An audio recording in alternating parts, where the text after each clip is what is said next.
máximo, por eso es que nos disponemos a que tu Espíritu nos enseñe. Señor, que cada palabra que hoy soltemos desde aquí, del frente, tu Espíritu lo traduzca en nuestra necesidad, en el corazón y aún puedas graficarlo, explicarlo con tu gracia, para que de esa forma nuestros ministerios sean edificados y cada vez nos parezcamos más a Cristo y sobre todo cuando atendemos a la gente. Sea lo que sea que nos toque hacer, en la tarea que nos hayas ubicado en este tiempo aquí en la congregación, Señor, queremos ser dignos, Padre, y queremos estar a la altura de aquel que nos convocó a esta tarea. Y recordar siempre que no somos dueños de la tarea, que no somos dueños de la gente a la que atendemos, sino por el contrario. Estamos con toda la responsabilidad encima de presentarte y de mostrarte, Señor, a quienes ministramos a través de nuestra conducta, a través de nuestras palabras, a través aún de nuestros pensamientos. Señor, en nombre de Jesús, que nuestro corazón sea ministrado en esta noche. Amén. Para comenzar con esta clase, quisiera que hagamos un ejercicio antes de empezar. Ustedes ahora van a escuchar un audio que dura alrededor de 4 minutos, ¿sí? En el audio se relata la fabricación de algo. Ustedes tienen que ir tomando nota de los detalles que les vayan llamando la atención del audio para tratar de, iba a decir adivinar, pero no queda bien en una iglesia, ¿no? Para tratar de descubrir de qué habla el audio, de la fabricación de qué habla el audio, ¿sí? Para que esto tenga sentido y todo lo podamos aprovechar, es muy importante que si alguno piensa que sabe de qué se trata el audio, no lo diga. No lo diga, no lo susurre al de al lado, ni piense en voz alta. Simplemente anote los detalles y cuando yo les pregunte al final, entonces ahí tendrán la posibilidad de responder. ¿Ok? ¿Quedó clara la consigna? ¿Sí? Tomen nota de todos los detalles que puedan para tratar de identificar de qué se trata y qué está fabricando esta persona que aparece en el audio. Vamos, Nico. Las normas se remontan a 1872. Cada pelota tiene la misma circunferencia y peso para que el juego sea una competencia equitativa.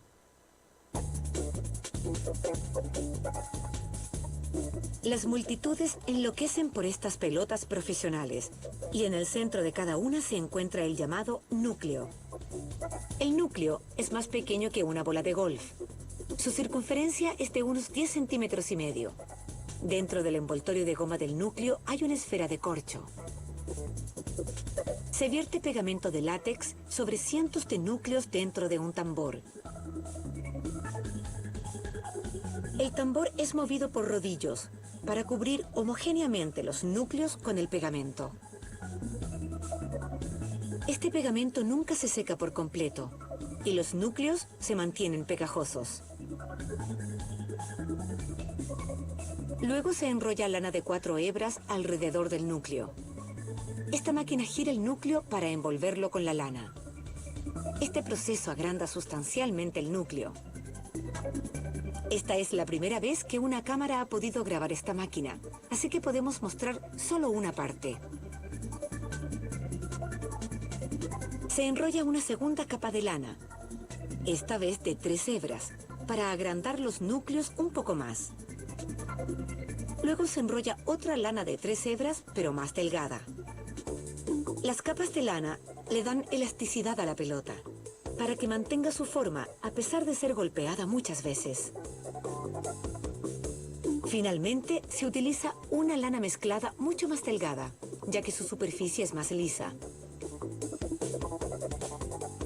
Este núcleo cubierto de lana es llamado centro. Se pesa y mide su diámetro, el cual debe ser de 22 centímetros y medio. Se aplica pegamento a un tambor giratorio y luego se depositan los centros en él. Mientras los centros dan vuelta, absorben el pegamento y las hebras se adhieren unas con otras. Los centros son secados con aire por 24 horas, pero se mantienen pegajosos. Con la ayuda de una prensa hidráulica, se cortan trozos de cuero en forma de 8, con agujeros alrededor de los bordes para que puedan ser cosidos formando la cubierta. Pero primero se les estampa la fecha y número de serie.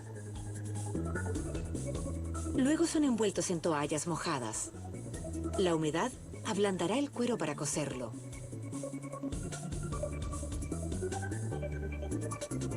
Se aplica un pegamento a base de agua por una cara de los trozos, cubriendo el cuero húmedo. Se envuelve el centro pegajoso con 2 trozos de cuero. Calzan perfectamente.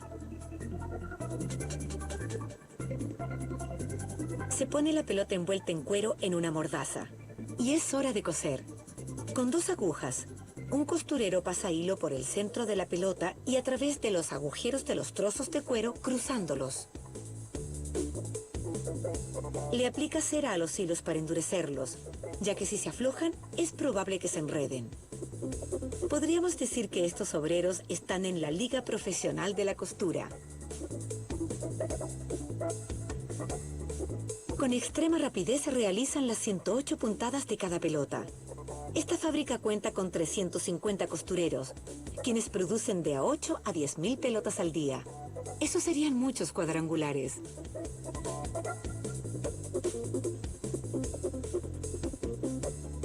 La última puntada pasa por el centro de la pelota y sale por el otro lado. El costurero tira de las puntadas dejándolas en V, para darle a la pelota un aspecto y textura consistentes. Ahora, las pelotas pasan a una prensa que alisa las costuras. Las pelotas más lisas son más difíciles de agarrar y dificultan el lanzamiento. Un troquel de 3 cabezas estampa la marca, el logotipo de la liga y la firma de la comisión. Con los ciclos de secado, toma una semana fabricar una pelota profesional. Será golpeada y enviada fuera del campo de juego.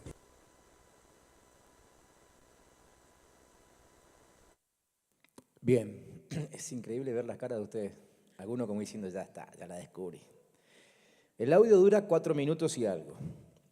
¿Cuántos de ustedes creen haber descubierto de qué se trata antes de los 2 minutos? Muy bien. ¿Cuántos creen haberlo descubierto al final del audio? Porque les dejé algunos detalles, corté algunas cosas, pero dejé al final algunos detalles que ya si no sacan con eso, ¿no? ¿Cuántos están seguros, saben exactamente de qué se trata? ¿Sí? Bueno, no sé si hacerles hablar a ustedes o digo yo que es para que no queden en vergüenza si se equivocan.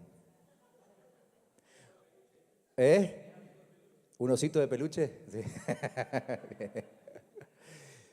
¿Cuántos de ustedes se dieron cuenta de que era una pelota de béisbol? Muy bien.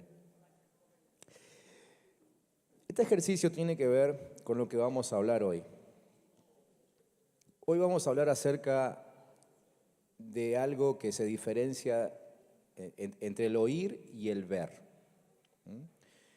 ¿Cuántos de ustedes durante todo el audio no tuvieron idea de qué se trataba? Digan la verdad, a ver. Hay algunos, ¿no? Hay algunos que nunca supieron de qué se trataba. Por lo menos supieron de que era una pelota, ¿no? Bien.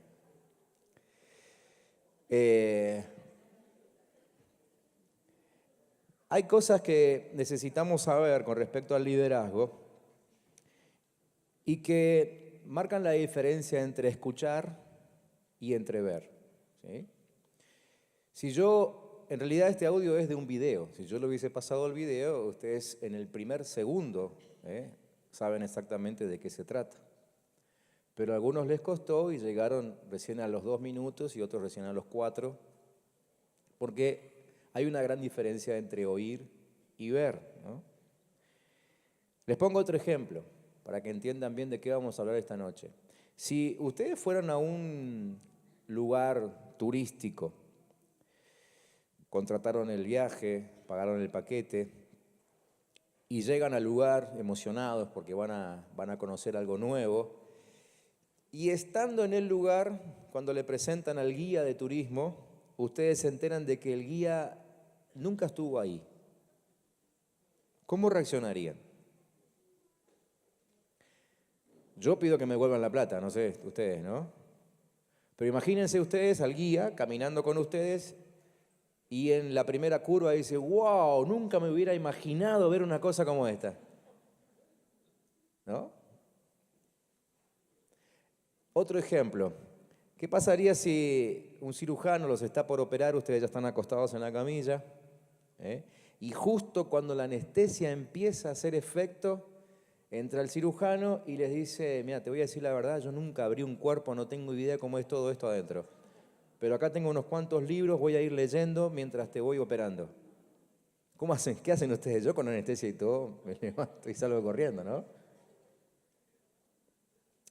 Bueno, esto es lo que solemos hacer muchas veces cuando intentamos conducir a nuestra gente a una paz, a un amor, a una paciencia, a un modo de conducta que nosotros nunca conocimos. Es exactamente igual. Esa sensación que ustedes tuvieron durante los primeros minutos del audio, ¿no? Y saber de qué está hablando, es la sensación que tiene la persona que los está escuchando a ustedes hablar de algo que ustedes no tienen idea de qué es. Y de lo que ustedes hablan es de cosas espirituales, ¿no? Entonces, el tema de que quiero hablarles esta noche tiene que ver con que pienso que hay cosas que solo se resuelven con un accionar sobrenatural, con un vivir sobrenaturalmente. Entonces, si nuestra paz no es una paz sobrenatural, no aguantaremos la presión. Si nuestro amor no es sobrenatural, muy pronto no tendremos nada que dar. Si nuestra paciencia no es sobrenatural, nuestra resistencia va a ser quebrada muy pronto. Entonces Dios se encargó de que tuviésemos una herramienta excelente para resolver esto, y Pablo lo expresa muy bien en su oración por los Efesios, cuando comienza la carta que él les escribió. En Efesios capítulo 1, versículo 7, el apóstol dice, pido que el Dios de nuestro Señor Jesucristo, el Padre glorioso, les dé el espíritu de sabiduría y de revelación para que lo conozcan mejor. Entonces, el resto de la carta que Pablo le escribe a los Efesios nos enseña que el fin último de esa sabiduría y de esa revelación es llegar a ser hijos maduros con la capacidad de gobernar sobre la tierra. ¿Sí? Cuando llegamos al capítulo 4, eso es lo que dice Pablo. Dice que los dones fueron dados por Cristo, los 5 que menciona ahí, ese capítulo 4, ¿sí? Justamente ¿para qué? Para que llegásemos a madurar como cuerpo de Cristo, con la única intención de poder gobernar sobre la tierra. Y aquí es cuando se unen el alcanzar la estatura de la plenitud de Cristo con Génesis 1. ¿Se acuerdan que en Génesis 1 Dios dice que nos creó para qué? Para gobernar la tierra. Entonces Efesios 4 y Génesis 1 se unen en esta oración de Pablo pidiendo por revelación. Entonces, revelación, yo se lo puse ahí como el segundo pilar más importante del liderazgo, es esto justamente, es la posibilidad de unir la madurez con el gobierno de la tierra, es decir, llegar a gobernar la tierra. Entonces, si no se nos revela la palabra, la verdad es que no sucede nada, o por lo menos no sucede mucho, ¿no? La revelación es el principio del entendimiento de lo sobrenatural. Aunque en realidad sería mejor llamarlo el principio del entendimiento de la naturalidad de Dios, porque de lo que vamos a hablar hoy es la naturalidad de Dios, es decir, lo que para Dios es natural. Nosotros lo llamamos sobrenatural, pero para Dios es absolutamente natural, ¿sí? Entonces, ¿qué es revelación? La idea de la palabra revelación, ustedes ya saben que Apocalipsis significa revelación, ¿sí? Conlleva la idea de dar a conocer o descubrir algo o alguien antes no conocido. Eso es revelación, conocer algo o alguien que hasta el momento no era conocido. ¿Ah? Entonces, cuando la Biblia habla de revelación, lo que la Biblia quiere decir es que el Dios creador se está dando a conocer activamente a los hombres, que está dando a conocer su poder, su gloria, su naturaleza, su carácter, su voluntad, su modo de proceder, sus planes, ¿sí? Todo eso tiene que ver con revelación. Revelación es eso, es Dios dándose a conocer. En pocas palabras, su propia persona. Es Dios mostrando su propia persona, con el único fin de que nosotros lo conozcamos mejor, como dice Pablo en Efesios capítulo 1. Entonces la revelación le llega al hombre no como simplemente una información. Dios no hace descender sobre nosotros simple información. Es decir, nosotros podemos recibir información. La mayoría de la gente, o la mayoría de los cristianos, vamos a decir así, reciben información acerca de Dios. Leen un libro y están siendo informados acerca de Dios. Muchos inclusive leen la Biblia y están siendo informados acerca de Dios. ¿Está bien? Pero la revelación es diferente. ¿Por qué? Porque la revelación conlleva una obligación de ajustarse a lo que estamos conociendo. La información es diferente, ¿por qué? Porque yo soy informado, pero no me siento obligado a cambiar nada, ¿no? Mucha gente hace eso, lee la Biblia y dice, mirá lo que es Dios, debiera ser como Él, pero no hago nada. Entonces, nunca pasó del ámbito de la información. Fui informado. Eso es, por ejemplo, cuando ustedes conocen a una persona que sabe de Biblia un montón, ¿no? Uno dice, mira, con lo que sabe de Biblia, es increíble lo que sabe de Biblia, lástima que no aplica nada. Entonces, estamos hablando de una persona que se quedó en la información. Nunca entró al plano de la revelación, porque la revelación implica, conlleva la obligación de que lo que estoy recibiendo a partir de ahí es mi regla de fe y de conducta. ¿Sí? Si no, no es revelación. Por eso muchas veces decimos, cuando hablamos de alguien que no entiende, que no crece, que no madura, que siempre repite los mismos errores, siempre decimos, no se le reveló. Todavía no se le reveló el cambio, no se le reveló la necesidad, no se le reveló Cristo. ¿Sí? Ahora vamos a ver algunos ejemplos de personas que recibieron revelación de Dios y para ellos fue imposible quedarse igual. Bueno, un ejemplo del que vamos a hablar enseguida, lo pongo ahora para que ustedes lo entiendan ya, es Saulo. Saulo recibió la revelación y cambió al toque. De asesino pasó a ser apóstol en cuestión de minutos. ¿Sí? Eso es lo que hace la revelación. Entonces ahora, pensando en ustedes que son líderes, necesitamos empezar a visualizar otra vez a la gente con la que trabajamos y asegurarnos de que ellos no solo reciban información, es importante que la reciban, pero como les voy a explicar enseguida, hay que seguir avanzando a otro plano, que es el plano de la revelación. ¿Ah? La revelación entonces gira en torno a dos puntos centrales. Por un lado, los propósitos de Dios y por otro lado, la persona de Dios. Siempre la revelación tiene que ver con estas dos cosas. ¿Sí? Es decir, si alguien viene y te dice, de parte de Dios te digo que en tu vientre hay un varón, olvídense, eso no tiene nada que ver con revelación. ¿Sí? Revelación tiene que ver siempre con Cristo. ¿Sí? La revelación siempre tiene que ver con Cristo y con su propósito sobre tu vida. ¿Ah?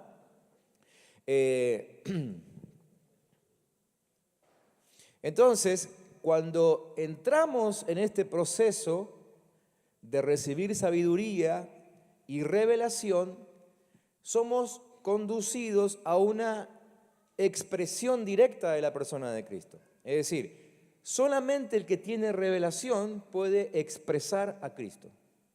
¿Sí? El que solo tiene información no va a lograr hacerlo. Podrá contar cosas de Cristo, pero no será una expresión de Cristo. Hay gente que tiene necesidad de explicar de Cristo y necesidad de explicar mucho de Cristo. ¿Por qué tienen esa necesidad? Porque se quedó en el plano de la información.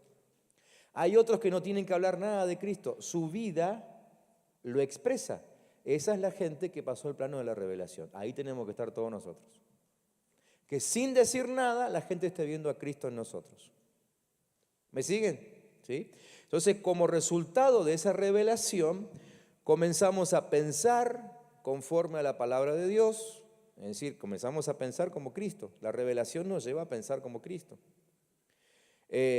Comenzamos a adoptar su mente y su corazón, por lo tanto, empezamos a hacer su voluntad, ¿sí? Y se activa en nosotros un proceso de transformación que nos lleva de gloria en gloria. ¿Está? 3 cosas para los que toman nota, las repito. En primer lugar, comenzamos a pensar conforme a la palabra de Dios. Comenzamos a adoptar la mente y el corazón de Cristo y empezamos a hacer su voluntad. Y tercero, comienza un proceso de transformación que nos lleva de gloria en gloria.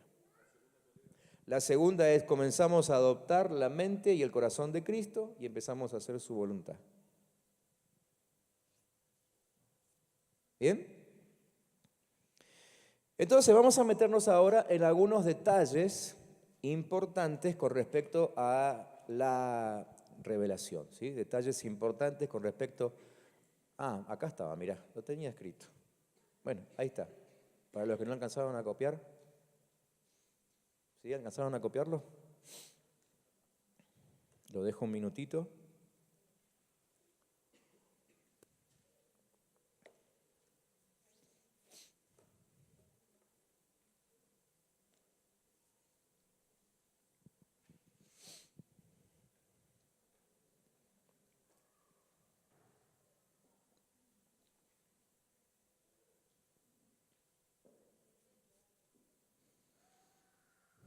No me quiero apurar en esto porque, como dice el título de la lección, es un elemento fundamental del liderazgo, ¿sí? Segundo pilar. ¿Cuántos se acuerdan del primer pilar que vimos? Muy bien. La salud del corazón del líder. La salud del corazón del líder es la primera columna, ¿no? La segunda columna o segundo pilar, entonces la revelación. Muy importante. Bien, vamos. Detalles entonces importantes sobre la revelación. En primer lugar, tenemos que saber que para ver bendiciones materializadas, yo no necesito revelación. Es decir, para saber que Cristo es el que me viste, por ejemplo, la ropa que tengo puesta encima, vino porque Dios quiso que yo tenga ropa. Para eso no necesito revelación, yo estoy viendo una bendición materializada. La revelación no es entonces para eso. La revelación es para conocer las bendiciones que están apartadas para mí, es decir, las que todavía no vi en el plano físico. ¿Sí? La revelación es para eso, para ver las bendiciones que están reservadas para mí, a las que todavía no pude acceder. ¿Sí? Segundo, revelación no es interpretar la Biblia ni predicar fluidamente. Por ahí escuchamos a algún predicador que predica lindo y entonces decimos, wow, qué revelación que tiene este pastor. Si yo me voy de un mensaje, de una reunión, diciendo qué revelación que tiene este pastor, qué revelación que soltó hoy, pero esa palabra mañana a mí no me funciona, entonces no fue revelación. Quizás fue revelación para ese pastor, pero a mí no me sirve que la revelación quede en él. Yo necesito que la revelación caiga sobre mí. Entonces, el segundo detalle importante acerca de la revelación es que revelación es una palabra que funciona en mi vida. Si yo leo, por ejemplo, que por las llagas de Cristo yo fui sanado, pero a mí no se me cura ni un dolor de cabeza, esa palabra a mí no me está funcionando. ¿Sí? Entonces, ese mismo texto de Isaías que tanto conozco, todavía no se me reveló. Ya fui informado, ¿sí? pero todavía no tengo revelación. La revelación viene cuando la palabra empieza a funcionarme. ¿Van entendiendo la diferencia? ¿Sí? ¿Vamos bien? Tercer detalle. Revelación es saber que yo soy parte del patrimonio de Dios. Y que ese saber, que ese conocimiento afecta mi vida diaria.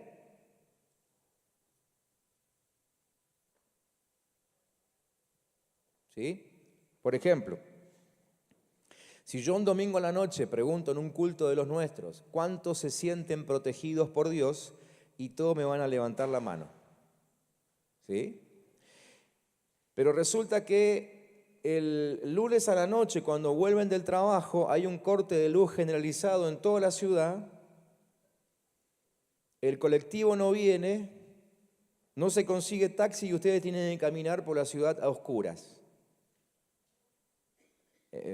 ¿Se meten en la sensación? ¿Qué sentirían? Algunos llegarían hasta el punto casi de la desesperación, ¿no? Y casi no podrían caminar del miedo. Entonces, no les está funcionando el saber que son patrimonio de Dios.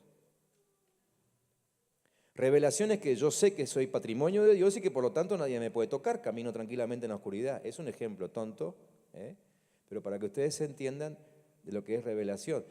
Otra vez, yo levanto la mano el domingo a la noche. Sí, yo soy patrimonio de Dios, Dios es mi dueño, pero el lunes tengo miedo, entonces yo solamente fui informado, pero no se me reveló.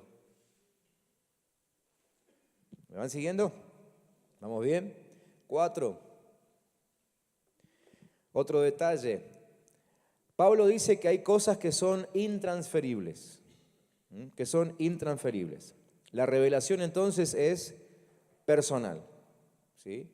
Lo que determina que haya revelación es el tipo de receptor. El tipo de receptor. ¿Se acuerdan cuando Saulo iba camino a Damasco? Tuvo un encuentro personal con Cristo, ¿sí? En ese momento, la historia nos cuenta que se cayó al piso, bueno, que hubo una luz grande, que se escuchó una voz que le hablaba y en ese momento él, procede a su arrepentimiento y todo eso, ¿no? Ahora, toda la gente que le acompañaba no sintió nada. No escucharon ninguna voz, ¿sí? Probablemente vieron la luz, pero no entendieron qué pasaba. En un mismo ámbito, en un mismo lugar, ¿sí? Hubo una persona que recibió una revelación y a los de al lado no le pasó nada. ¿Por qué? Porque tiene que ver con el corazón del receptor. Pablo estaba persiguiendo cristianos, pero si quitamos eso del medio, hay que reconocer que Pablo estaba haciendo algo muy sinceramente, ¿sí? Porque Pablo estaba convencido, o Saulo estaba convencido de que servía a Dios, ¿sí? Saulo estaba convencido. De hecho, acá hay un detalle importante que ustedes en la Biblia, por ahí en Hechos capítulo 9 y en otros capítulos donde él relata este acontecimiento, en sus Biblias hay un título que dice conversión de Saulo, ¿sí? En realidad no se trata de la conversión de Saulo. Conversión es cuando una persona cambia de religión. Y Saulo no cambió de religión, porque el cristianismo era una secta dentro del judaísmo, ¿sí? ¿Qué es lo que sucede con Saulo? Se le revela una nueva dimensión de su creencia de Dios. Él no cambió de Dios. Él siguió creyendo en el mismo Dios, pero ahora con una revelación increíble, ¿sí? Totalmente diferente. Entonces no es una conversión. Lo que sufrió Saulo literalmente es un golpe de revelación. ¿Me siguen? Entonces, volviendo al cuarto detalle, la revelación es personal. Eso significa que yo puedo estar al lado del más grande hombre de Dios de este momento y a mí no me pasa nada, ¿sí? Llevarle el maletín a Anacondia, a Motesi, a Marcos Witt o a Marcos Vidal o alguno de ellos no significa absolutamente nada, solamente significa que le llevé el maletín. Puedo vivir a su lado y así todo no entrar al cielo. La revelación es personal. Quinto detalle, ahí está. Bueno, no, si va a reaccionar. Quédate tranquilo, Nico. No te tropieces allá arriba. El quinto detalle es esto, que el grado de revelación que una persona pueda tener tampoco depende de su formación académica, ¿sí?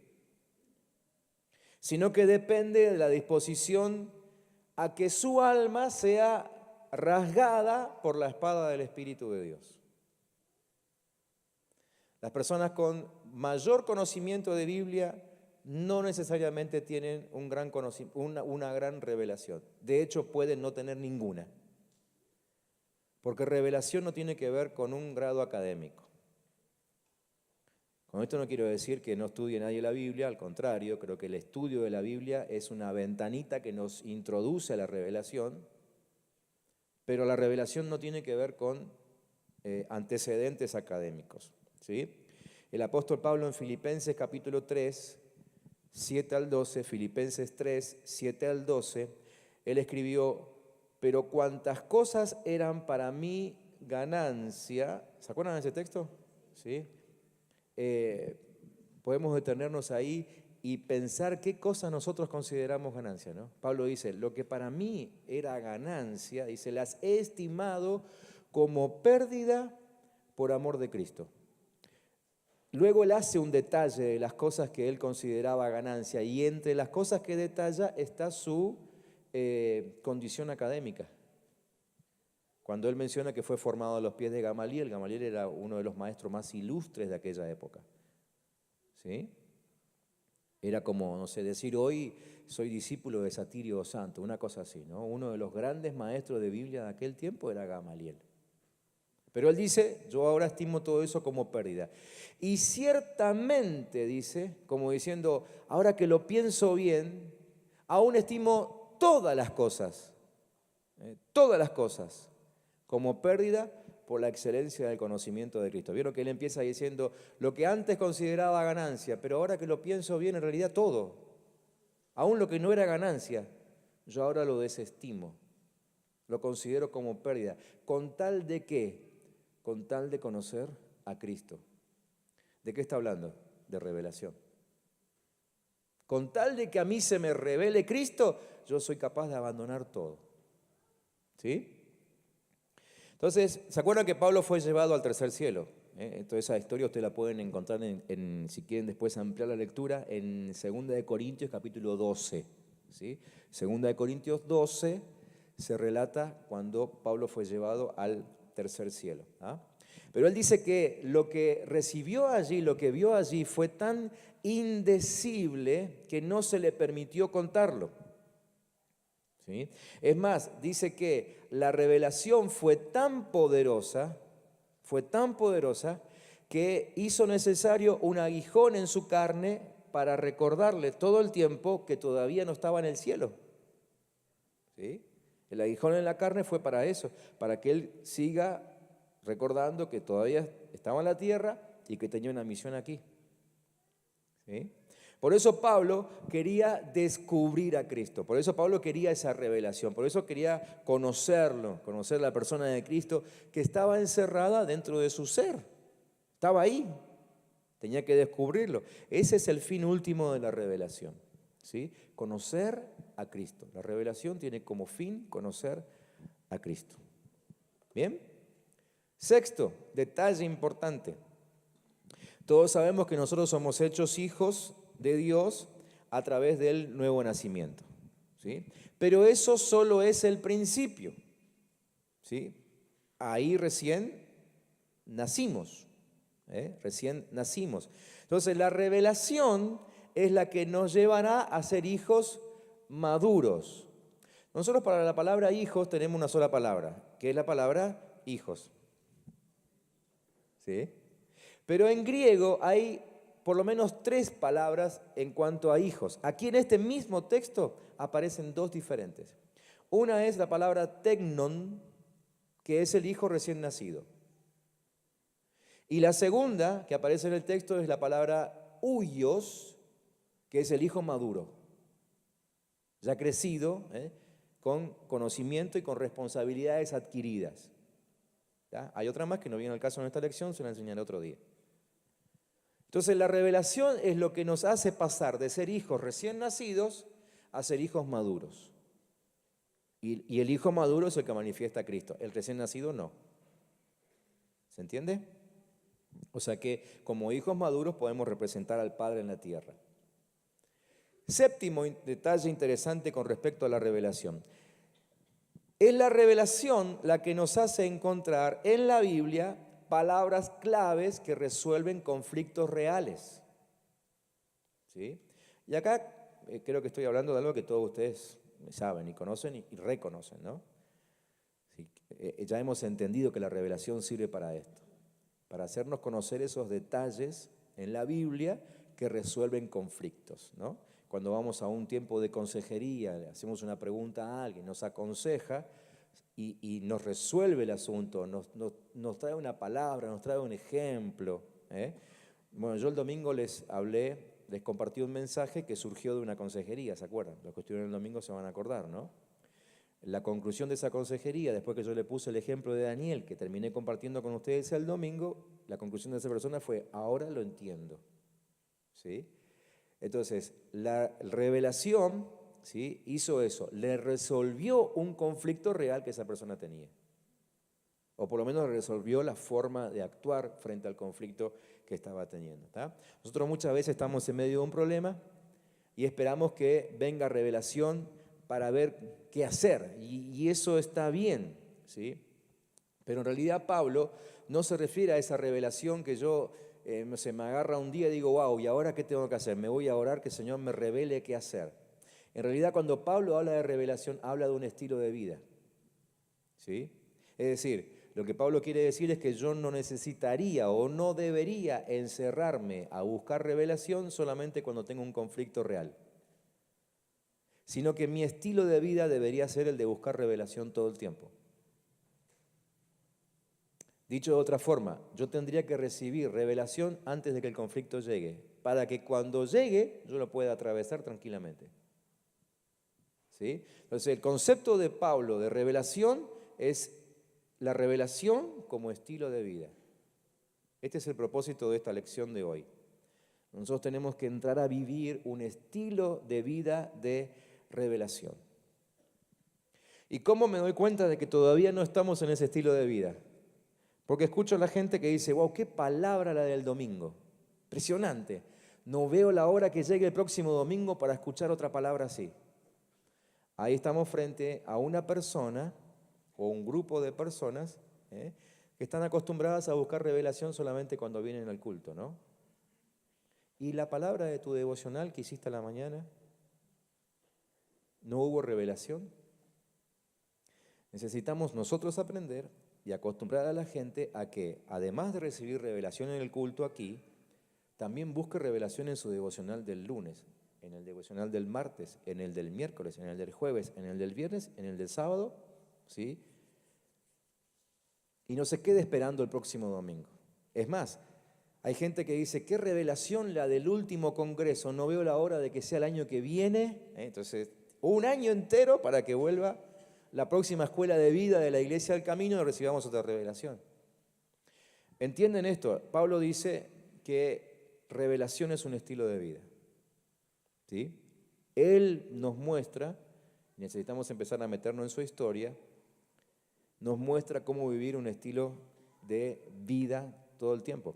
Cuando Pablo habla allí acerca de la revelación del Espíritu, ustedes saben que la palabra espíritu en griego es neuma. De ahí viene la palabra neumático, o sea, está hablando de algo que contiene un aire. ¿Sí? Entonces Pablo tiene en mente el concepto de la respiración de Dios. Cuando habla de revelación, tiene en mente el concepto de la respiración de Dios. ¿Sí? ¿Ustedes respiran solamente los domingos?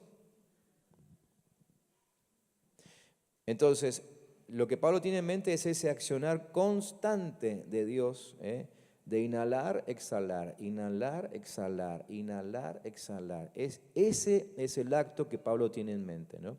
Como que deberíamos entrar en ese estilo de vida donde yo todo el tiempo estoy recibiendo una insuflación, no sé cómo decirlo, ¿no?, de la respiración de Dios. Todo el tiempo me tiene que estar cayendo encima el aire del Señor.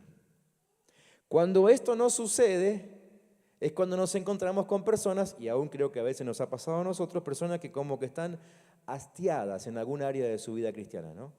Como que sienten que, no sé, acá en este área de mi vida estoy un poco desganado, estoy medio hastiado, me tiene cansado este tema, ¿no? Como que empieza a agotarte, ya tenés ganas de que termine eso, no tenés ganas de hacerlo nunca más. Entonces llegamos a un hastío, ¿sí? Eso significa que le está faltando respiración de Dios, está faltando aire en ese lugar. La revelación resuelve ese hastío que muchas veces la gente suele sentir. Por eso yo hoy les decía que para nosotros esto es sobrenatural, pero en realidad para Dios es natural porque se trata de su respiración. ¿Sí? Es la respiración de Dios. Y a Dios no le interesa soplar solamente para predicaciones. Dios sopla para una vida constante. ¿Sí? ¿Me siguen? Entonces, esto me hace ver que liderazgo, y estamos hablando de un pilar fundamental del liderazgo no se trata de cuánta gente lidero, sino de cuánta gente acerco a Dios a través de una revelación. ¿Sí? A partir de hoy, subimos un poquito el nivel de la exigencia de su liderazgo, por si no se dieron cuenta. Pero esta es nuestra responsabilidad, no solamente ver cuánta gente lidero, sino cuánta de la gente que está conmigo yo consigo acercarla a Dios a través de una revelación. Vida sin revelación solamente nos genera un trámite burocrático. ¿Sí? ¿Y qué es un trámite burocrático? ¿Cómo lo llama la Biblia eso? Le llama religiosidad. Religiosidad.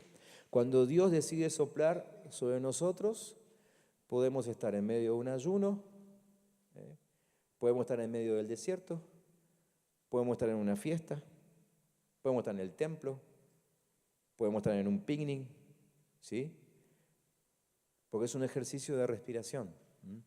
Si yo me escucho a mí mismo diciendo, necesito un tiempo de revelación, me voy a encerrar una semana entera a ayunar porque necesito revelación. Eso está, miren, no los quiero juzgar, pero eso está lindando con la religiosidad. ¿Sí? Nosotros no debiéramos decir, necesito un tiempo de revelación.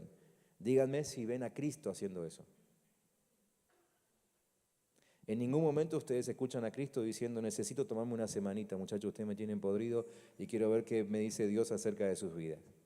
Todas las mañanas él hacía eso. Y creo que un poquito más que a la mañana. Yo creo que se tomaba otro ratito también para orar, ¿no? Y se abría para recibir revelación de parte de Dios. Ustedes no lo van a ver a Cristo jamás tomándose un tiempo de ayuno y oración porque hay que orar por un enfermo o un endemoniado. ¿Sí? Cada mañana él iba a buscar revelación de parte de Dios y Dios le hablaba acerca de sus propósitos. Por eso él ya sabía de antemano con qué se iba a enfrentar cada día. ¿Ah? Bien, todo esto es revelación. La gran pregunta ahora es, bueno, ¿cómo alcanzamos la revelación? ¿Cómo alcanzamos la revelación? En primer lugar, necesitamos deshacernos de imágenes del pasado. Deshacernos de imágenes del pasado. Las imágenes del pasado siempre nos condicionan. Eso ustedes ya lo descubrieron, ¿no? Ustedes mismos que han atendido a un montón de gente, seguramente que alguno por ahí le habrán dicho, bueno, pero que te haya pasado antes no quiere decir que te vuelva a pasar ahora. Bueno, ¿por qué esa persona tiene miedo de que le vuelva a pasar lo de antes? Porque está condicionado por una imagen del pasado. ¿Sí? Las imágenes del pasado siempre nos condicionan. Y este tema lo vemos específicamente en los discípulos. En los discípulos de Cristo vemos cómo ellos estaban condicionados. Por ejemplo, Pedro. El apóstol Pedro solamente había visto a Jesús en la carne. ¿Sí? lo conoció un día que se acercó a la barca y le dijo: Pedro, préstame tu barca que voy a predicar. No sé si Pedro ya había escuchado de Jesús o no, pero bueno, ese día le prestó la barca, algo que era muy común. Los maestros solían hacer eso cuando llegaban a la orilla del mar, le pedían a un pescador que le preste la barca y ahí hablaban a su gente. Pero después Jesús le dijo: mira, Pedro, vení, vamos a pescar un poco. Y Pedro le dijo: ya estuve yo y no pasa nada. Vos haceme caso, vení. Y ese día Pedro comenzó a conocer. Él sabía que el que se subía a la barca era el hijo del carpintero, de José. Esa información Pedro la tenía. El tema es que Pedro solamente tenía este conocimiento de Jesús. Lo conocía en la carne, sabía de dónde venía, sabía quién eran sus padres, sus hermanos, sabía dónde vivía, sabía dónde buscarlo cada mañana, ¿sí? Todo es información. Pero para que se le revele Cristo, necesitó un soplo del Padre. ¿Se acuerdan cuando Jesús dice: ¿qué dice la gente que soy yo?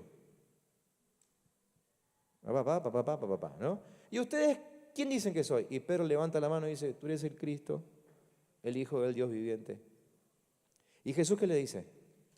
Muy bien, Pedro, porque esto no te lo reveló ni carne ni sangre, sino mi Padre que está en el cielo.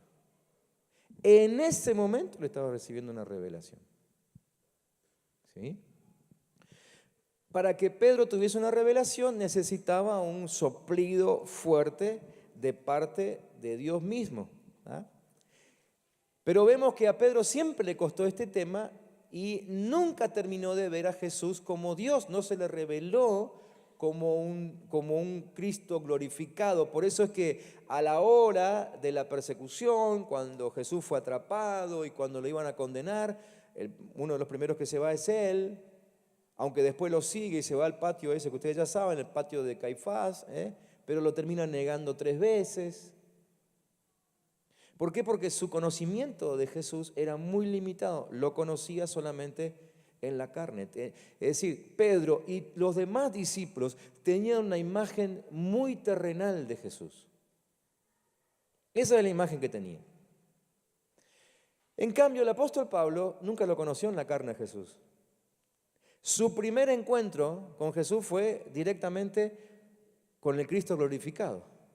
Camino a Damasco, se le aparece Cristo glorificado. Entonces la primera imagen que se le presenta a Saulo, a Pablo, es la de un Cristo glorificado. Y Pablo nunca tuvo problemas para obedecer. Nunca tuvo problemas para obedecer. Entonces ahí vemos cómo las imágenes del pasado nos condicionan. ¿Sí? Juan, por ejemplo, el discípulo amado, dice la Biblia que era uno de los 3 más íntimos de Cristo, ¿sí? Que inclusive, quizá de los 3, el más íntimo, porque era el que apoyaba, ese no es un detalle menor, apoyaba su cabeza en el pecho de Jesús, ¿sí? Así que si había alguien que conocía hasta el olor de Jesús, ese era Juan. De hecho, si había alguien que sabía si Jesús tenía un soplo en el corazón, ¿era Jesús? ¿Era Juan? ¿No? ¿Ese era Juan? Muy bien. Avanza la historia, Juan comienza a predicar el Evangelio, se transforma en uno de los apóstoles de la iglesia, Cuando tenía 80 y pico de años lo terminan encarcelando a causa de predicar el Evangelio y su condena fue a la isla de Patmos. ¿Sí? La isla de Patmos era algo que, ninguno de nosotros ha conocido jamás, ¿no? Era para llevarte ahí para que te mueras. No había rejas, pero de esa isla no salía nadie, ¿sí? Te morías ahí. Estando en la isla de Patmos, se le presenta el Cristo glorificado. Y le dice: escribe lo que ves. ¿Se acuerdan? Y él empieza a escribir el libro del Apocalipsis. 86 años más o menos tenía en ese momento. Cuando había tenido la experiencia con Jesús, tenía no más de 20, 21. O sea que habían pasado como 60 años. Y ahora dice que se le aparece Cristo, le empieza a dar una revelación. ¿Y qué pasa con Juan? Cuando Jesús le empieza a hablar. Dice que cae como muerto. ¿Pero qué? ¿No lo había visto nunca? ¿No? Él se había quedado con la imagen del Jesús de carne sobre el cual apoyaba su cabeza. lo condicionó tanto que cuando se le apareció el Cristo glorificado pensó que se moría. A Isaías le pasó lo mismo, a Ezequiel le pasó lo mismo. ¿Sí? Las imágenes del pasado nos condicionan. Entonces, necesitamos darnos cuenta que lo que vimos de Cristo cuando lo conocimos no es todo lo que de Cristo se puede ver. Y esto es un grave problema, porque a veces nosotros conocemos a Cristo y decimos, no, el amor con el que Cristo me tocó ese día para mí fue fundamental. Y me quedo con el amor que Cristo me tocó ese día y nunca conozco un amor mayor que ese. ¿Y cuántos creen que el amor que Dios les mostró a ustedes el primer día era solamente una pequeña muestra de todo el tremendo amor que Dios tiene? ¿Sí? Muchas veces nos quedamos con eso, con la primera, no, muchas veces no, siempre nos quedamos con eso, salvo que nos concentremos y nosotros voluntariamente decidamos modificar lo que es lo que vamos a hacer esta noche.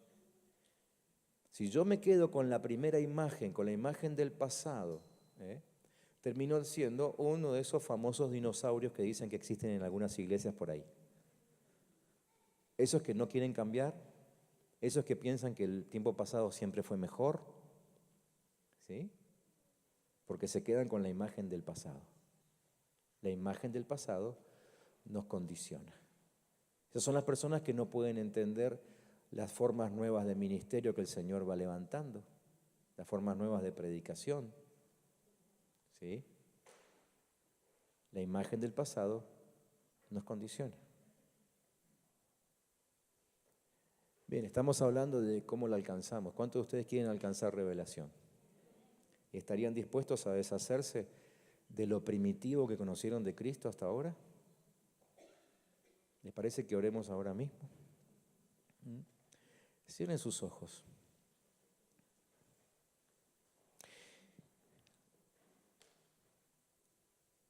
No es cuestión de ahora decir, todo lo que recibí no sirvió para nada y solamente quiero lo nuevo que venga. No, no. Lo que viviste sirvió y de mucho, porque si no, no estarías acá. Pero es importante reconocer que lo que viviste no es todo lo que podés vivir de Cristo. Así que me gustaría que lo digas ahora, que digas expresamente esto: Señor, yo reconozco que lo que hasta ahora viví no es todo lo que tenías planeado para mí. Yo hoy creo que hay mucho más de Dios para mi vida.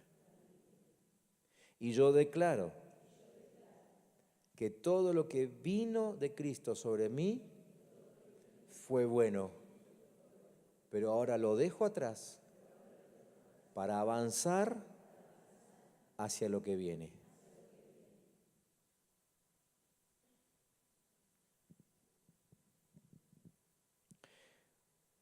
Yo quisiera invitarte a que en los próximos días hagas este ejercicio.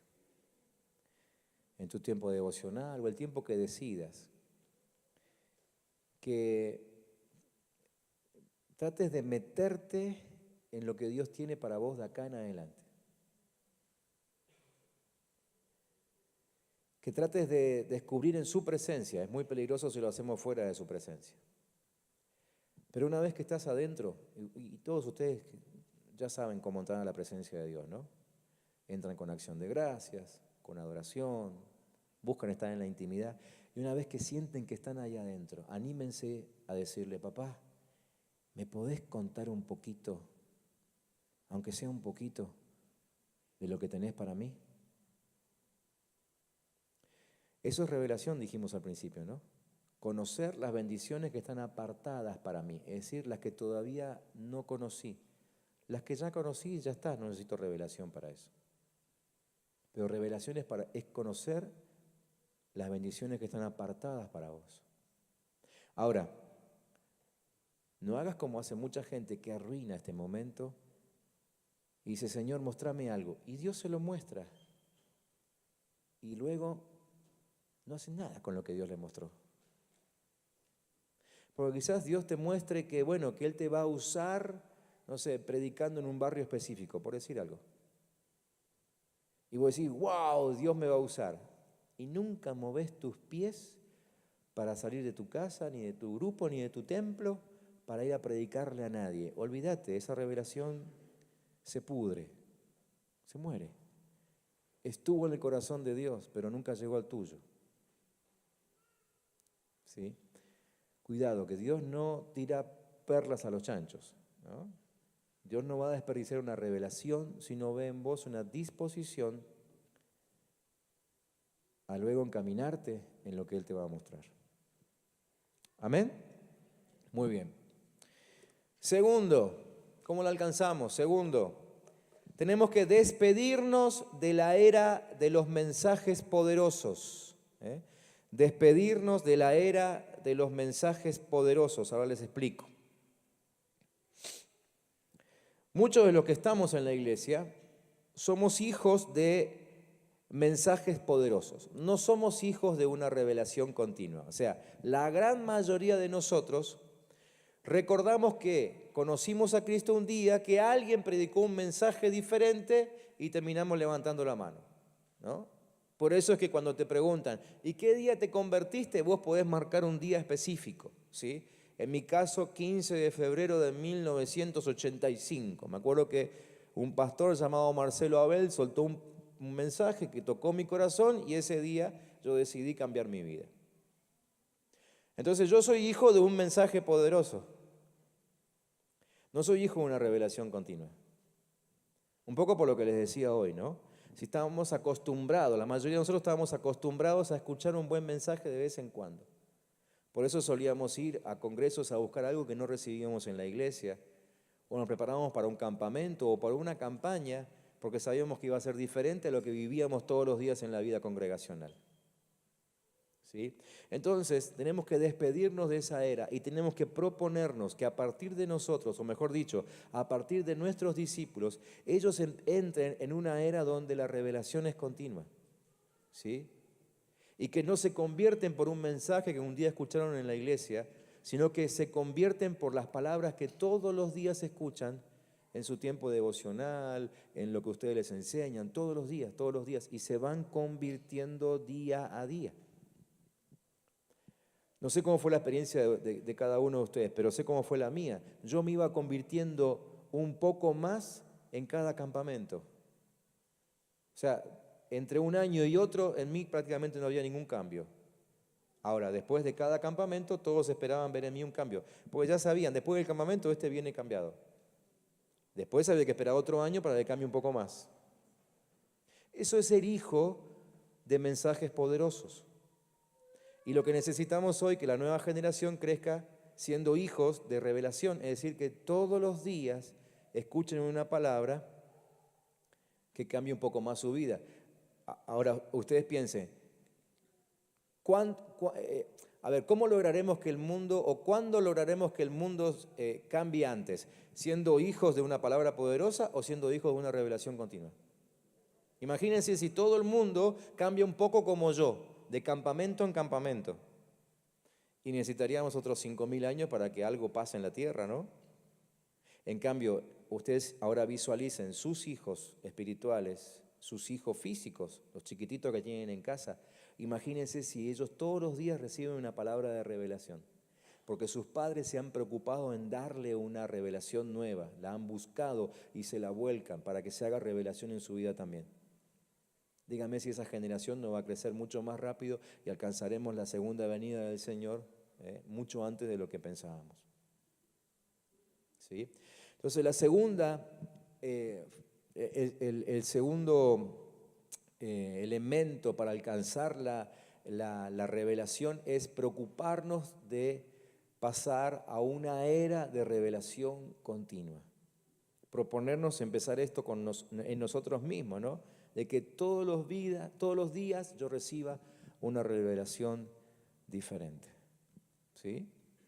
Imagínense que si ustedes van a esperar que el pastor les transmita algo de la visión solamente los domingos, ¿cuándo terminaremos de entender la visión de la iglesia? Tengo 45 minutos, / una hora cada domingo para explicarles acerca de la visión, ¿sí? Y encima la embarramos cuando preguntamos, por ejemplo, ¿cuántos están hoy por primera vez acá? Y resulta que hay 15 nuevos y ahí ya el pastor no sabe de qué predicar.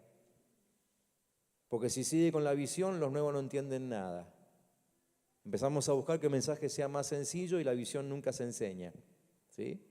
En cambio, si el liderazgo de la iglesia se propone recibir revelación acerca de la visión cada día, somos imparables. Somos imparables. Necesitamos proponernos esto. La generación que creció solamente con mensajes poderosos, solamente esperando el culto del domingo, esperando un congreso o un campamento o lo que sea, ¿sí? Es la generación que hoy todavía vive en el oscurantismo, ¿sí? Yo siempre suelo decir, y ahora lo digo con mucha más razón, porque todo el mundo está hablando de Lutero ahora, y si yo les contara algunas cosas de Lutero, cosa que hoy no voy a hacer, no hablaríamos tanto de Lutero, pero la verdad es que el oscurantismo no terminó con Lutero. En muchas congregaciones todavía se sigue viviendo oscurantismo. ¿Por qué? Por falta de revelación. ¿Sí? Revelación continua. ¿Sí? ¿O no les pasó a ustedes que de pronto un día organizan, no sé, un encuentro especial del grupo o los retiros de la iglesia, ¿no? Y le avisamos a la gente 5 meses antes y la gente dice, bueno, voy a ver qué pasa esa fecha si no tengo nada importante. Tengo que revisar un poco la agenda, a ver si me puedo anotar. Veo cómo me organizo, ¿sí? Y sufrimos con eso, nos duele cuando nuestra gente dice ese tipo de cosas. Ahora, díganle a una persona a las 6 de la tarde, che, a las 9 prendo el fuego, a las 10 está el asadito, fíjate si puedes venir. De 10 personas que hayamos invitado, 8 hicieron todos los cambios posibles para las 10 estar comiendo conmigo. Y uno dice, pero ahí tenés, mirá, es falta de compromiso. Y puede ser que sea falta de compromiso. Yo prefiero pensar que no hay revelación. ¿Sí? Porque todavía no hemos aprendido, y yo me incluyo en esto, todavía no sé bien cómo hacer para que la gente entienda, cómo hacer para que la gente se le revele que en el retiro va a recibir una palabra que va a transformar su vida, ¿no? Entonces, estamos frente a un problema de revelación. ¿Está bien? Necesitamos deshacernos de esa costumbre de buscar palabra nada más que en los cultos. ¿Me entienden? ¿Les parece que nos comprometamos en eso? ¿Cuántos están dispuestos a comprometerse a empezar a buscar revelación todos los días? ¿Sí? Les adelanto que quizás haya días en que no reciban o les parezca no recibir nada. Pero tenemos que insistir. ¿Oramos ahora mismo? Decirle, Señor, yo estoy dispuesto a desechar la costumbre de buscar una palabra en los cultos y nada más. Yo hoy me propongo y asumo el compromiso de buscar revelación cada día. Enséñame a encontrar en tu palabra esa revelación. No quiero ser hijo de mensajes poderosos. Quiero ser hijo de la revelación continua. En el nombre de Jesús. Amén. Tercero, el tercer elemento es no detener el proceso. No detener el proceso. ¿Y a qué proceso me refiero? Al proceso que va desde la información, pasa por la interpretación y llega a la revelación. ¿Sí? Hasta ahora les vine hablando de información y de revelación. Para ustedes quedó claro una cosa y la otra, ¿no? ¿Sí? Bien, ahora en el medio metemos un paso más. Es un paso intermedio que generalmente los líderes gozamos de ese paso intermedio, que es la interpretación. ¿Sí? Yo leo la Biblia Y en general nosotros que trabajamos con gente ya tenemos una capacidad de interpretar lo que leemos. ¿Sí? El problema es que muchas veces nos quedamos ahí. Me informo e interpreto. Entonces, el tercer elemento importante es no detener el proceso y continuar después de la interpretación hacia la revelación. Porque no es lo mismo interpretación que revelación. Ahora les explico. ¿Tá? En la iglesia vamos a encontrar mucha gente que maneja información, que maneja interpretación, pero necesitamos que toda esa gente llegue al final del camino, ¿no? Revelación. Recuerden que la revelación siempre termina mostrando a Cristo en medio de cualquier asunto, si no, no sirve. ¿Sí? Entonces, los dos primeros, información e interpretación, pueden volverse enemigos y aún abortivos de la revelación. Podemos escuchar términos y cosas relacionadas con Cristo y salir hablando de todo menos de Cristo. ¿Sí? Es porque nos faltó la revelación que resuelve conflictos reales, como le decía hoy. La revelación que hace que la palabra me funcione todos los días. ¿Sí? Porque yo puedo, otra vez, yo puedo ser informado, sigo con el mismo texto de Isaías de hoy, puedo ser informado acerca de que las llagas de Cristo ya pagaron por mi salud. Yo interpreto que ese pasaje escrito por Isaías, 500 años antes de Cristo, está hablando de lo que pasó en la cruz. Lo interpreté y lo interpreté bien, pero sigo sin ser sanado. Me faltó el último paso. ¿Sí? Es ahí cuando yo necesito meterme en la intimidad con Dios y decir, papá, a ver, yo leí que Cristo me sanó. Yo interpreto que eso pasó en la cruz cuando Él pagó por mis pecados. ¿Por qué no me está funcionando? Entonces, en la intimidad con Dios, el Padre puede decirme, bástate mi gracia, que mi poder se perfecciona en la debilidad. Y ahí yo me quedo tranquilo. ¿Escucharon a Pablo volver a orar por su sanidad después que Dios le dijo eso? Le resolvió un conflicto. Siguió enfermo, pero le resolvió el tema. Nunca más le preocupó. Ya está. A partir de ahora yo sé que Dios se encarga. Caminaré rengo, caminaré ciego. No sé cuál era el problema que tenía Pablo. Hay 65 posibilidades de cosas que le pasaban a Pablo,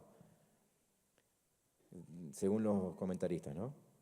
Pero le resolvió el asunto. Nunca más se preocupó por el tema. ¿Se dan cuenta de lo que es la revelación entonces? No solo información, no solo interpreto, sino que me meto en la intimidad para que Dios me explique lo que acabo de ser informado y lo que yo interpreté. ¿Sí? Eso es no detener el proceso. Entonces, vemos el caso de los profetas, por ejemplo, ¿no? Durante años ellos escucharon acerca del misterio de Dios.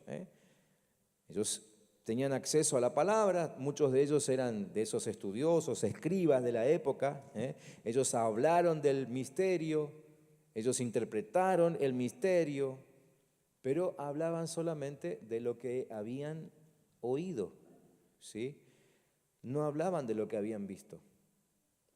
Entonces, con el curso del tiempo, el misterio escuchado, pero no visto, fue reemplazado por imaginaciones en su cabeza. Empezaron a imaginarse que el Mesías debía ser así o asá o de otra forma. Entonces, cuando llegó el Cristo, no lo conocieron. ¿Sí? Ellos detuvieron el proceso. Fueron informados e interpretaron, pero nunca se metieron en el corazón del Padre para saber cómo era realmente el Cristo que iba a ser enviado. Entonces ese proceso o esa falta de culminar el proceso les traicionó. ¿Sí? Así es como se volvieron, dice la Biblia, ciegos, guías de ciegos. ¿Sí? Es interesante que la Biblia no dice sordos. Podría decir sordos, ¿por qué? Porque está hablando de gente que no oyó la palabra de Dios. Pero no dice sordos, dice ciegos. Porque el problema no era oír, el problema era ver. ¿Me entienden? Ahora lo van a entender mejor cuando le explique otra cosita enseguida. Entonces tenemos que darnos cuenta que la información la necesitamos, pero la información siempre nos conduce al pasado. Siempre nos conduce al pasado, pero lo profundo de nuestra vida no está en lo que pasó, sino en lo que va a pasar. Entonces, acuérdense de esto, la información nos conduce al pasado, al futuro nos conduce la revelación. ¿Sí? Necesitamos revelación. Esto es como el espíritu del buscador de perlas. ¿Sí? La Biblia enseña que el buscador de perlas tiene una gran característica, siempre sabe que hay una mejor. ¿Sí? Lean las 2 o 3 historias que aparecen acerca del buscador de perlas y se van a dar cuenta que ese es el mensaje escondido, que el buscador de perlas siempre sabe que hay una mejor. Por eso, cuando él sabe que viene una mejor, vende todo lo que tiene, hasta las perlas, la última que encontró, la vende también. ¿Por qué? Porque invierte en la que va a encontrar. Sabe que hay una mejor. Espíritu del buscador de perlas. Eso es lo que yo quiero. ¿Cuántos dicen amén? ¿Sí? Entonces, a ver, les voy a decir algo que si lo dijera en otro ámbito a lo mejor se entendería como que es herejía, ¿no? O sea, lo digo acá porque espero que ustedes lo entiendan. Si no lo entiendan, estoy condenado, pero bueno. Si nosotros entendemos lo que es revelación, cuando nosotros tenemos esta revelación, casi que ni siquiera necesitamos reuniones de oración. A ver, hasta que no estén seguros de que su vida es un estilo de vida de revelación, no dejen de orar, ¿no? Pero si nosotros vivimos en un estilo de vida de revelación, prácticamente no necesitamos orar. Es más, casi ni fe necesitamos. Ni fe necesitamos. Porque la fe, ¿qué es? ¿La qué? ¿La certeza? ¿La convicción de qué? ¿La convicción de qué? ¿Y revelación qué es? Lo que se ve. Entonces, si yo tengo revelación, no necesito más fe. Por eso es que muchas veces yo le he dicho a ustedes, fe es solamente el inicio de la carrera, es el punto de salida. Tenemos que arrancar con fe, porque sin fe es imposible agradar a Dios. Recién cuando le agrado, comienza mi vida cristiana. Entonces la fe la necesito para arrancar, ¿sí? Es como la chispa del motor, ¿no? Necesito una chispa. Ahora, el resto del camino el motor no anda chispeando. Es una chispa para que se encienda el combustible y el auto arrancó y listo, no hay más chispa. Nosotros pensamos que la fe es la meta, ¿no? Yo quisiera ser un hombre de más fe. No, eso tendrías que haberlo pensado antes de convertirte. Son truenos. No es un avión.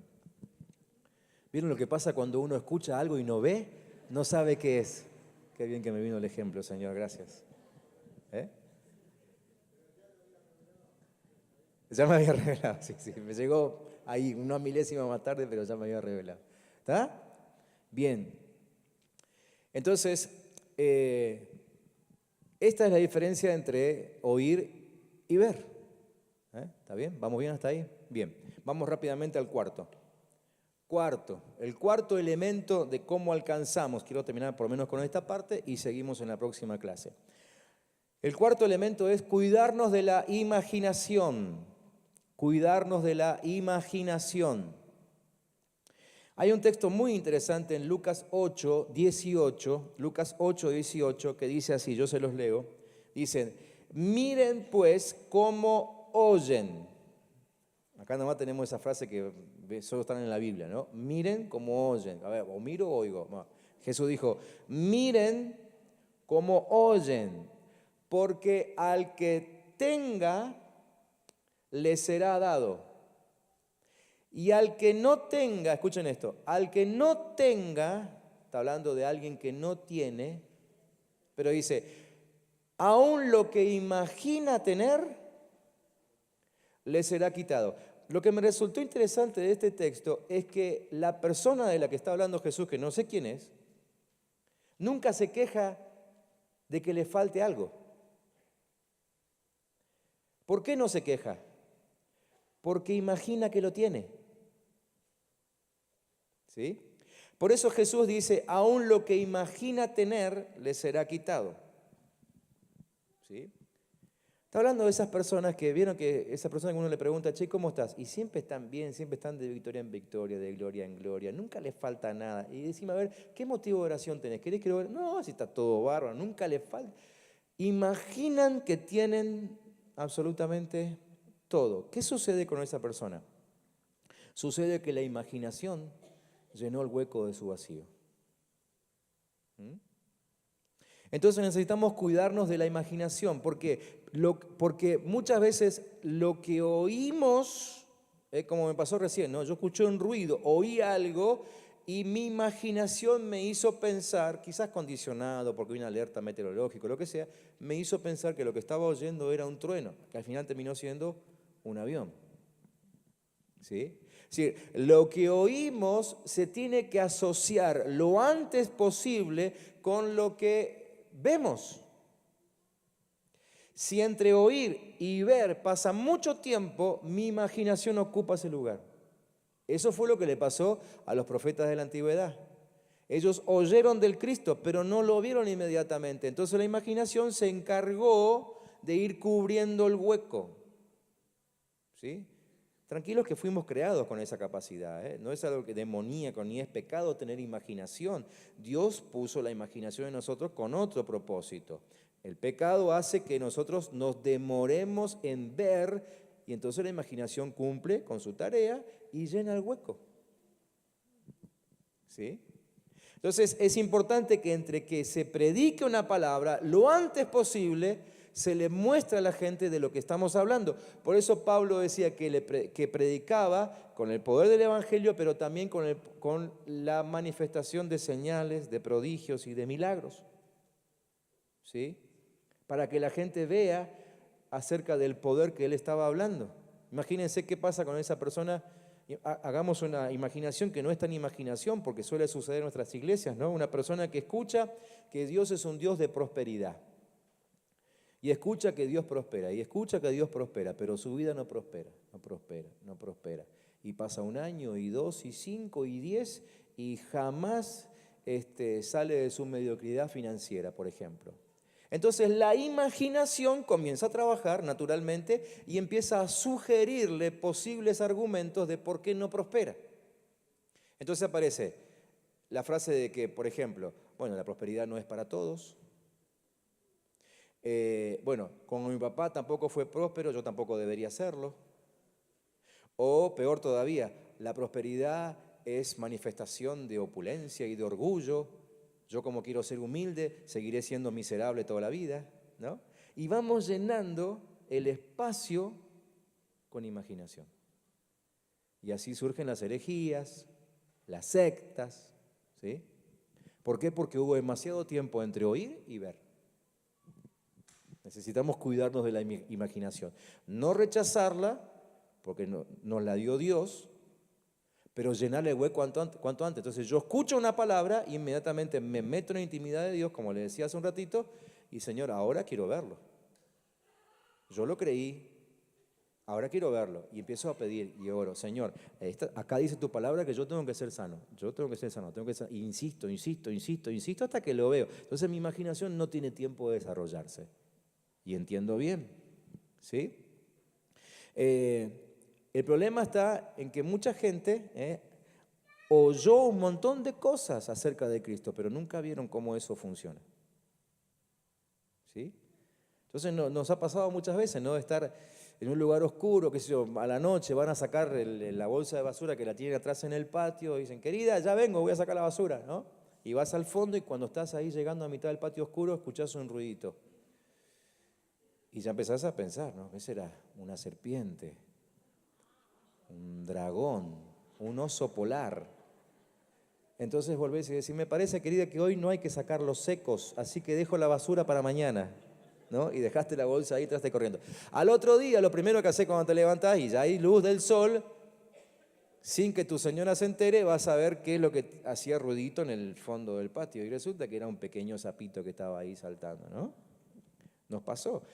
Exactamente lo mismo pasa en la vida espiritual. Cuando yo escucho algo, inmediatamente mi imaginación empieza a trabajar.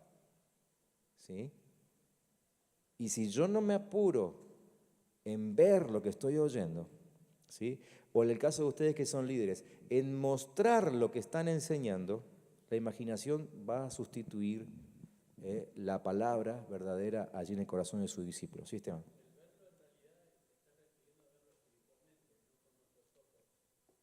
Claro, exacto. Exactamente. Por ejemplo, un caso más específico, Moisés. Moisés tenía que hacer un tabernáculo, ¿sí? Ahora, el tabernáculo que él hizo, lo hizo exactamente como Dios quería. ¿Por qué lo hizo exactamente y no se equivocó en ningún detalle? Porque lo vio en revelación. Esos 40 días que él estuvo en el monte, Dios no solamente le hizo escribir 10 mandamientos, no dice, le sobra tiempo para escribir 10 mandamientos, no, es que todo ese tiempo le estuvo mostrando cómo tenía que ser el tabernáculo, con lujo de detalle. Ustedes leen todos esos pasajes que son medios densos de leer, tiene que ver con una revelación. Él bajó y construyó exactamente, por eso ustedes encuentran la fabricación del tabernáculo 2 veces.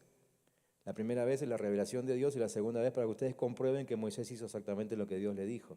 ¿Ah?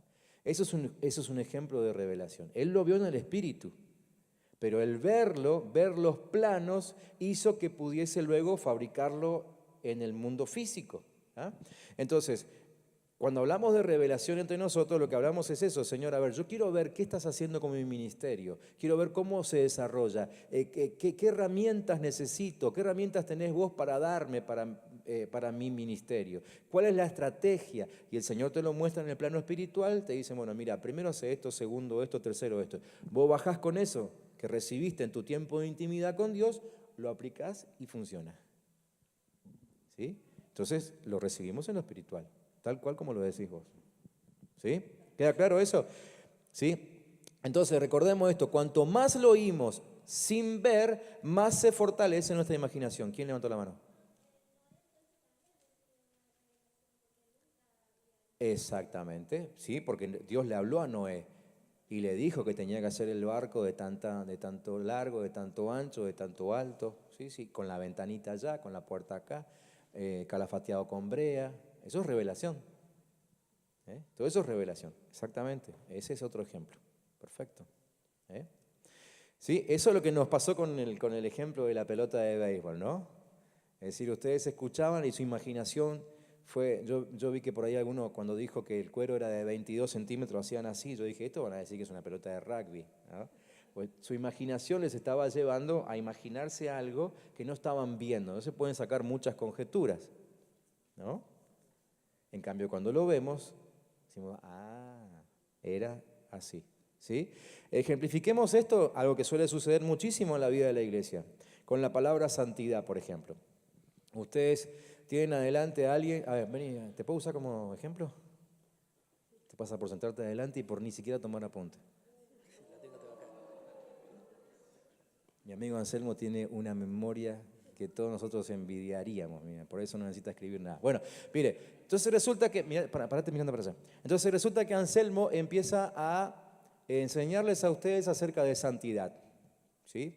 Y empieza a hablarles de santidad, pero claro, él habla de santidad, pero ustedes no ven nada. Es como algo muy abstracto, ¿no? Y encima, si no lo conocen a él y no saben si él es santo o no es santo, ustedes inmediatamente, aunque inconscientemente, ustedes empiezan a verlo a él como modelo de santidad. Entonces, ¿qué ven? Ven que tiene pelito largo, que no se afeita, por ejemplo, hoy nada más, ya sé. Sí, dientes blancos, ¿sí? No usa corbata, ¿sí? Probablemente no ve televisión, no va al cine. Toda esa es información que ustedes van, que el oidor va recogiendo junto con lo que él está diciendo. Al mismo tiempo que él está hablando, ustedes inconscientemente están recibiendo toda esa información. ¿Tá? Entonces ustedes cuando él termine la enseñanza van a terminar diciendo, ya entendí. Ser santo entonces significa tener el pelo largo, no usar corbata, no afeitarse los martes a la noche, no ver televisión y no ir al cine.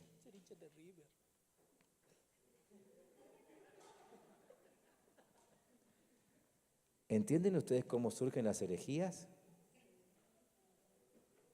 ¿Sí? ¿Se dan cuenta ustedes? Perdón, no es por hablar mal de nadie, pero ¿se dan cuenta ustedes cuando miran por ahí, ven algunos hermanitos, parecen todos uniformados, todos se visten igual, compran el traje en el mismo lugar y en la misma época, porque son todos de liquidación de fin de año, para secundarios, ¿no? Corbata de cuello ancho. Ahora, ustedes hablan con esos hermanos y les preguntan, pero ¿y por qué se visten así? Porque somos santos. ¿Tiene algo que ver eso con la santidad? No, pero quien les enseñaba acerca de santidad era su modelo. Entonces, sigo con el ejemplo, si Anselmo solamente desde aquí al frente les dice lo que es santidad, pero él nunca se los muestra, ustedes se quedan con lo que inconscientemente vieron. Por ejemplo, si yo les doy un taller sobre compromiso, digo, bueno, compromiso es primero esto, segundo, tercero, cuarto, muy bien. Entonces, ustedes terminan la charla y nos vamos todos a casa. Ustedes se van a ir diciendo, ¿qué significa hacer compromiso? Y compromiso significa ir todos los martes de la noche a la iglesia. Porque es lo único que ustedes vieron de mí cuando yo les enseñaba sobre compromiso. Ahora, si termina la charla sobre compromiso y yo los agarro de la manito y les digo, bueno, ahora vamos a ir allá, a aquel barrio, y vamos a llevar comida, y vamos a levantar una casa, y vamos a ver qué necesidades más tiene la gente, y vamos a orar por la gente, y nos vamos a quedar ahí orando hasta que reciban sanidad. Entonces ustedes entiendan diferente el compromiso. ¿Se dan cuenta por qué muchas de nuestras enseñanzas no funcionan? Y vamos a la gente y le preguntamos, ¿pero a vos no te enseñaron sobre el compromiso? Sí, por supuesto que sí, el taller estuvo buenísimo. Y se creen ser personas comprometidas. Yo estoy comprometido con la Iglesia del Camino, no falto ni un culto. ¿Es eso compromiso? No. Entonces, necesitamos cuidarnos con la imaginación, porque si lo que hablamos no es la combinación de oír y ver, lo que decimos probablemente no sea verdad. Es un invento de nuestra imaginación. Si no vemos lo que oímos, lo imaginaremos. Y hay algo peor. No vemos, lo imaginamos y encima lo justificamos con un texto bíblico. ¿No? Y entonces explicamos, no, lo que pasa es que lo que estoy haciendo yo es esto, como dice la Biblia, y no tiene nada que ver con lo que Dios quería decir cuando escribió ese texto. A ver si entienden, después de toda esta aplicación, lo que significa el mandamiento, no te harás imagen delante de mí. ¿Lo entienden ahora? ¿Se dan cuenta que no te harás imagen delante de mí no tiene nada que ver con lo que siempre dijimos, con nuestras críticas a la Iglesia Católica? Tiene nada que ver con eso. Amén de que lo que la Iglesia Católica hace no sirve para nada. Tener una imagen de yeso, de madera ahí tampoco sirve, ¿no? Pero tampoco tiene nada que ver con lo que nosotros siempre dijimos. Podemos ir a la casa de un evangélico que ya no tiene estatuas en su casa y es más idólatra de las imágenes de su imaginación que el católico que va todos los domingos a la catedral. ¿Ah? ¿Entienden? Entonces, por eso es que yo les decía hoy, nunca tenemos que quedarnos en el medio del proceso, del oír al ver. El oír es la información, el ver es la revelación. Lo oímos, inmediatamente empecemos a insistir en la intimidad con Dios de que podamos verlo. La fe viene por el oír, pero la fe solamente nos da certeza de algo que no vi. Y yo necesito verlo. Eso es lo que dice Hebreos 11:1. Ahora, fíjense cómo termina ese capítulo, Hebreos 11. Hebreos 11, versículo 39 en adelante dice que aunque, ¿se acuerdan que ese capítulo habla de los héroes de la fe, no? ¿Bien? Aunque, dice así, aunque todos esos héroes obtuvieron un testimonio favorable mediante la fe, ¿qué obtuvieron? Testimonio favorable. Ninguno de ellos vio el cumplimiento de la promesa. ¿Qué es lo que no vieron? El cumplimiento de la promesa. Esto sucedió para que ellos no llegaran a la meta sin nosotros. ¿A dónde no llegaron? A la meta. Pues Dios nos había preparado algo mejor. O sea que después de la fe, porque ahí se habla de los héroes de la fe, después de la fe hay algo más, que se llama revelación. ¿Mm? Así que si ustedes se consideraban personas de fe, los felicito, pero quiero decirles que solamente están en el punto de partida. Hoy necesitamos comenzar un camino hacia la revelación, ¿sí? Porque solamente el ver trae entendimiento, ¿eh? El ver trae entendimiento, ¿sí? La fe me mete en el cielo, pero no transforma mi alma. Lo que me transforma es la revelación. El preso ese que estaba colgado al lado de Jesús, ¿sí? Que terminó convirtiéndose ese día, solamente alcanzó a tener fe. Con la fe alcanzó a llegar al cielo, pero nunca experimentó la transformación, porque no recibió revelación. ¿Sí? Bien, vamos a dejar acá y seguimos la próxima clase con este tema de la revelación. Espero que haya quedado claro y que a partir de hoy nos pongamos de acuerdo en empezar a buscar revelación. Bueno, ya nos pusimos de acuerdo en la oración hace un ratito, ¿no? Pero intensificar la búsqueda de la revelación. Ojo, que revelación no es información. ¿Quedó claro eso? No es cuestión de que ahora compren un libro y salgan a ver qué más pueden aprender acerca de Jesús. La revelación no se aprende leyendo un libro, la revelación se recibe en la intimidad con Dios, ¿sí? Y es ahí en tu intimidad, después de leer tus apuntes o después de leer el libro, donde necesitas entrar para que ahora Dios te lo explique y que te funcione. Eso es revelación. Amén. Oramos. Señor, en el nombre de Jesús, como decía el apóstol Pablo, que nunca nos falte el espíritu de sabiduría y de revelación. Hoy, Señor, comenzamos un compromiso serio, fuerte contigo, para ser líderes de revelación. Líderes que enseñen a la gente a recibir revelación. No líderes que solamente les gusta mostrar su propia revelación. Eso no lo queremos. Lo desechamos en el nombre de Jesús porque eso es egocentrismo. No queremos ser líderes que solamente muestren su revelación. Queremos ser líderes que ayuden a la gente a encontrar la revelación para sus vidas, que les solucione sus días, sus conflictos reales. Queremos, Señor, poder mostrarle la palabra y acercarlos a Dios de tal forma que la palabra de Dios le funcione a cada uno de nuestros discípulos. También queremos que nos funcione a nosotros. Por eso, Señor, es que tomamos el compromiso de aún buscar revelación para nosotros mismos. Bendigo a mis hermanos en el nombre de Cristo Jesús.